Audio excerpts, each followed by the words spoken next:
He's in good shape, knows how to go in breakaways, has done it before, and has nobody to look after. Unless, he was in the breakaway and he looked after Adam Yates, of course. That could happen. But I think Marc Soler will have his own chance also. So at plus 1,200, Marc Soler for the win from the breakaway. Hi, I'm Spencer Martin, along with Johan Bruyneel, and this is Outcomes. Outcomes is not an online gambling operator or a gambling site of any kind. We are simply here to provide information about sports betting for entertainment purposes only. It is a responsibility of all visitors to this podcast to check current local laws in their area or country before doing any gambling online. It is your responsibility to know and follow your local laws in place. Although we try best to provide accurate information on Outcomes, we cannot be held responsible for any inaccurate or incorrect information which is mentioned on this show. If you place any bets based on the conversations on Outcomes, you confirm or understand that it is possible to lose some or all monies used when betting on sports or doing any gambling. You cannot hold Outcomes responsible for any such losses. Our podcast is here to provide entertainment and should be viewed as that and nothing more. Thanks for tuning in. Everybody, welcome back to Outcomes. We are predicting stage 10 of the Vuelta a España. I'm here with Johan Bruyneel. We'll get his take on how this is going to play out, who's going to win. I'll list the odds in a second. But first, Johan, I wanted to get your opinion, ideas, regrets on how stage 9 played out. That was one of the most interesting days that I've watched in a GC competition a long time, with Adam Yates getting into the breakaway. I was a little confused. We didn't see it. I don't quite know why anyone thought that was a good idea to let him go up there with two strong teammates. Richard Carapaz attacking out of the GC group and with no one responding, kind of reminiscent of 2019 when he just attacked his way out of the GC group to a Giro d'Italia overall win. And then Primož Roglič looking on the rocks, but then Enric Mas attacking, which when's the last time that happened? And then everything coming back together and the gap actually not being that large at the finish. But we keep seeing guys fall out of the GC and then they can go on these long raids and get back into the GC. And then guys we think are going to be good in GC, like Antonio Tiberi, João Almeida, just dropping out of the race because they're sick or they have heat stroke. Like, what was your big takeaway from yesterday's stage? My big takeaway, two things, Spencer. Enric Mas confirming he's on an extremely high level. I think probably the best Enric Mas we have ever seen. And I think going off his interviews, I think he agrees with that. He thinks the same. Dropping Primož Roglič. So it's the first and only rider who has been able to drop Primož Roglič in this Vuelta. He's been able to match him all the time, but now he dropped him. So, okay, it was not a mountaintop finish, but still, it was a really hard climb. So that was very interesting to see. And then Primož Roglič not having his greatest day, I would say, was able to defend and stay calm and control, but especially Ben O'Connor. Ben O'Connor, bounced back and was at the same level as Primož Roglič for sure. It never looked like he was in difficulties compared to Primož, and also had an amazing teammate with him. So defended that jersey really good. In a stage where probably some of his rivals would think, he will keep cracking. He didn't crack. This was a really hard stage. It was the second hardest stage of the whole Vuelta. So big test passed for Ben O'Connor. We have an open race. We have Ben O'Connor in the lead, Roglič trying to take time back, Enric Mas on a high level, and all of a sudden we have two really big names, Adam Yates and Richard Carapaz, coming back into the game after gaining time from the breakaway. So race is still wide open. Yeah, I'm curious to see how Carapaz and Yates do. I mean, Yates said he was cramping up at the end of that stage. It was incredibly hot, incredibly steep climbs. Said he doesn't care about the GC. I mean, we'll find out tomorrow because it's a hard day. Again, I mean, it's funny because it all worked out for Primož, but the thing is, two big things. So Ben O'Connor, I've been obsessed about these time gaps, not time gaps, the time bonus seconds. Like Roglič has to gobble them all up to decrease O'Connor's lead. What did O'Connor do on stage 9? He actually took time on Primož via time bonuses. I didn't see that coming. And I think I said in our last episode, well, this has to be a GC day because Red Bull can't let these opportunities slip away.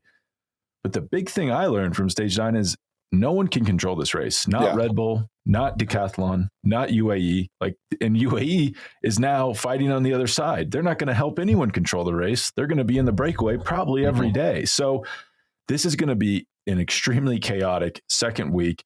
I don't think we can just look at stage 10 and say, well, there's 16 bonus seconds up for grabs. So Red Bull's got to pin it back, and Primoz is going to get those, because I think you said in a private conversation, like, Primoz was so screwed yesterday. He couldn't even sprint past O'Connor for 4 seconds at the finish line, which tells you it might not be so easy for him just to, line this up and get a bunch of time bonuses back. I mean, the fact that O'Connor looked as good as he did, that's concerning if you're Red Bull Bora and you thought that you could just drop this guy, because that was a tough stage and he went nowhere.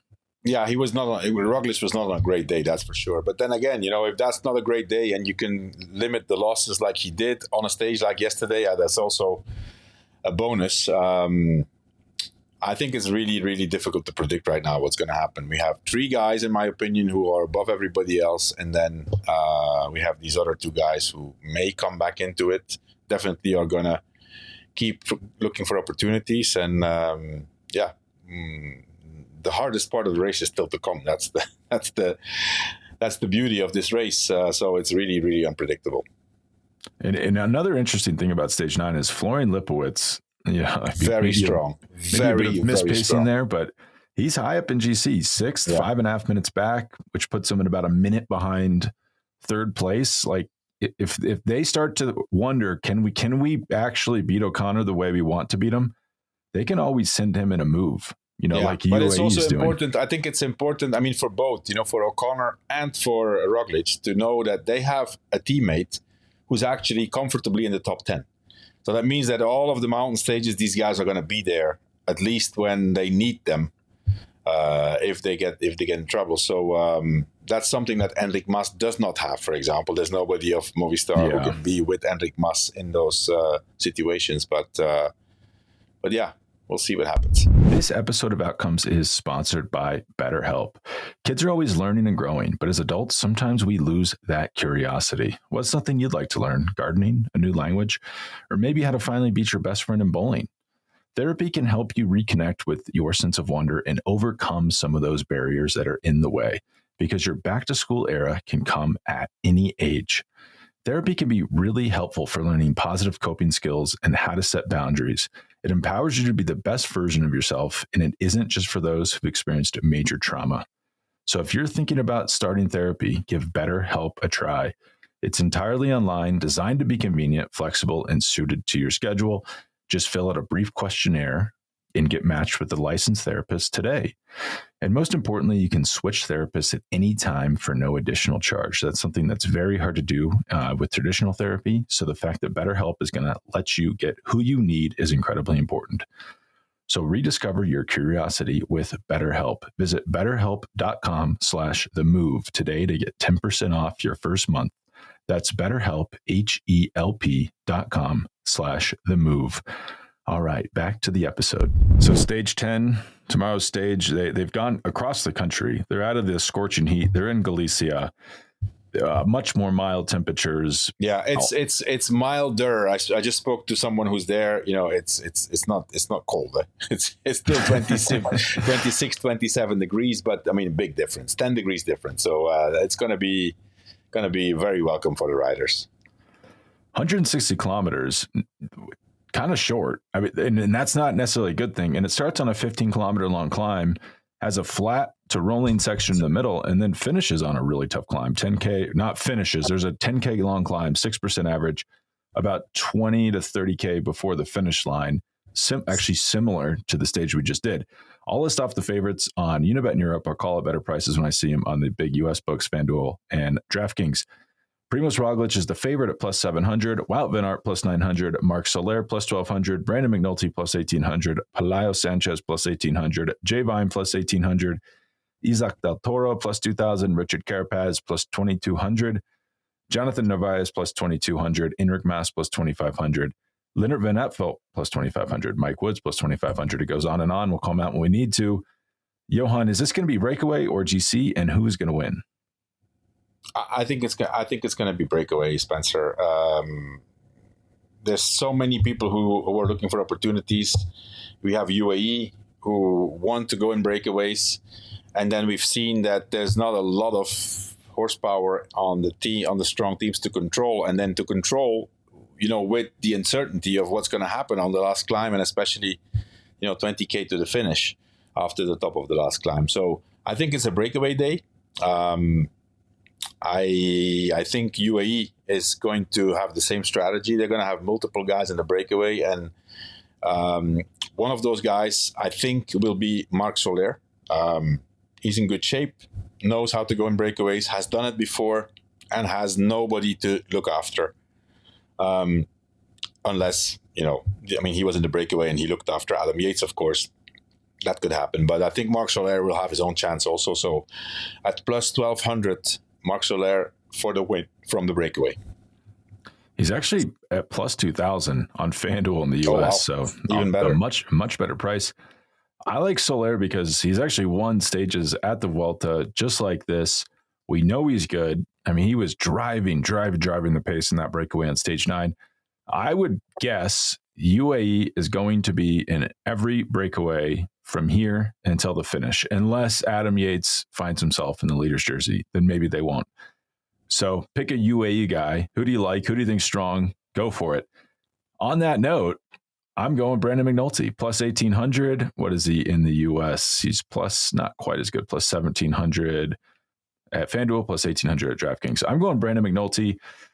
The logic I just laid out, I think UAE is going to be up the road. They have nothing. They're not going to sit in the breakaway and help anyone control anything. Adam Yates, I'm actually not.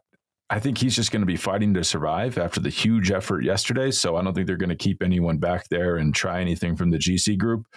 Look for McNulty to get up the road. And he's won Grand Tour stages like this before. I think he can do it again. And I think he's on form. I mean, he's already won a stage, had the leader's jersey. Assuming he is not completely fell apart, I think he has a good chance. Yeah, I like that.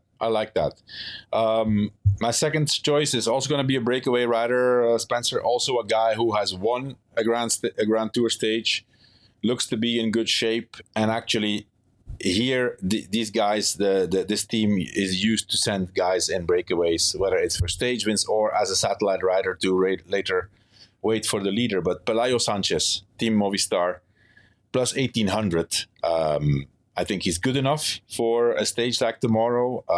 He can get over those climbs, and he's also fast. He can win from a little sprint. So having said that, at plus 1,800, Pelayo Sanchez is somebody that I would look for the stage win tomorrow. I mean, FanDuel's the book of the day. He's plus 2,300 at FanDuel. Okay, go for it. Go for it on FanDuel.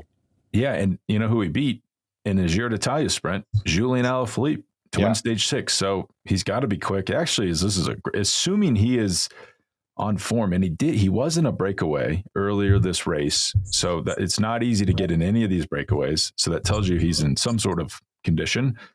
He could win. Like, this is a perfect stage for him to win. Perfect. If he was picking stages he liked at the beginning of the race, this would be one of them. I like it a lot. I'm going to go, this is a little risky, but we're getting a better price. Mike Woods, plus 2,500. You might say, Mike Woods, he hasn't done anything at this race. But if we go back to, what was that, stage 8, I believe, where Israel parked their whole team on the front to pull it back, I have to assume for a Mike Woods stage win so he can contest the stage. I think he got caught behind the crash at the bottom of the climb, so he didn't get a chance to show us if he's on form or not, but he must be, the numbers must be good for them to do that. That was a ton of work they put in to pull that back. So just using that as my clue, I'm going to guess Mike Woods is in decent condition, and if he wants to win a stage, he's probably going to have to do it from the breakaway. Tomorrow's a great stage to get in the breakaway. Starts on a climb. That's good for Woods.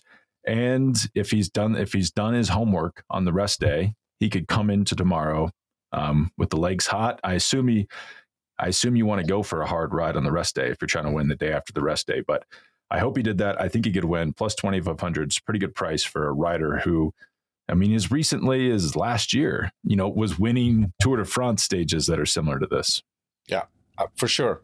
And as you say, Spencer, I think what the biggest piece of information is that they must know that he's good because they were riding for him. We were all wondering, what was Israel Premier Tech doing I hadn't thought about Michael Woods because he was nowhere to be seen, but he was behind the crash. Then I saw his interview after the race. He was really disappointed and pissed off. And so he must have had great ambitions for that day. And obviously that form cannot be gone in 2 days' time. Yeah, I mean, and his training partner said he's in good shape, but talks cheap. But they backed it up by parking the team on the front and doing a ton of work. So I feel good about that. We won't jibber jabber too much because you have more podcasts to do today, Johan. But before you leave, let's get to head-to-heads. We completely struck out on this. I've never seen us not get a head-to-head right, and that happened on Sunday. Damn. So you have to redeem yourself. Primož Roglič is on FanDuel minus 168. Ben O'Connor plus 124. Primož. I think Ben O'Connor is just going to look where he is. Where I don't expect him to sprint for the victory. So for Ben, I mean, it's going to be staying out of trouble until 3K to go, and then, it's Primož probably won't try too much either. But if Ben O'Connor's positive odds, let's go for Ben O'Connor on this. Yeah, I would just say go with the better odds here because and O'Connor's been. I mean, just this is very unscientific, but when a rider's feeling it and they're in the jersey, they tend to come through high up in the peloton when there's no, in the GC group when there's nothing at stake. Yeah. Okay, this is my favorite one. Richard Carapaz minus 200, Adam Yates plus 146. I personally think one of these guys is getting dropped tomorrow, just because of the effort they put out. Yeah, but I'm gonna say if one of those guys are getting dropped, it's probably going to be Adam Yates.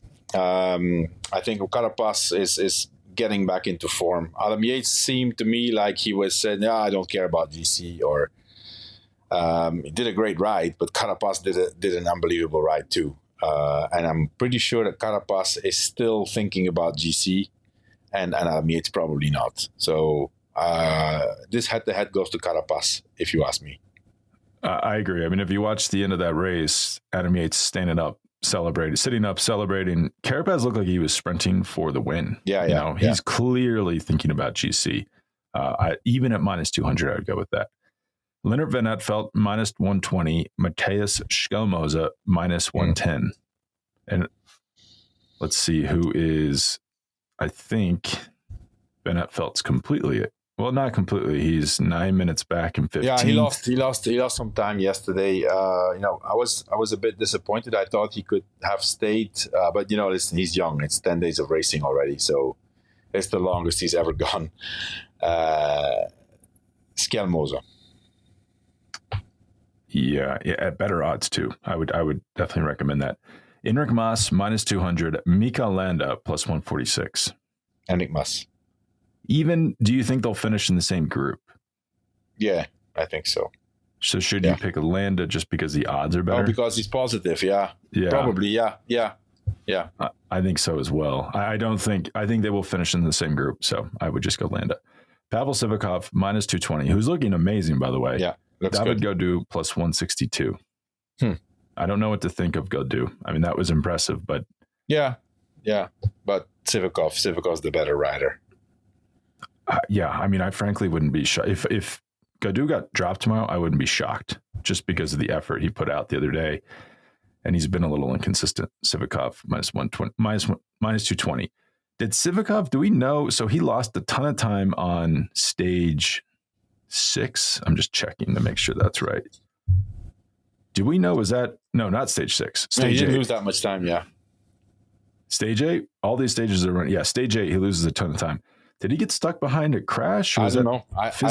I don't know. I mean, he must have had a problem because he's looked good on every other stage. Looked really good. Yeah. And then it's confusing because you look at the GC and you think, where did he lose all that time?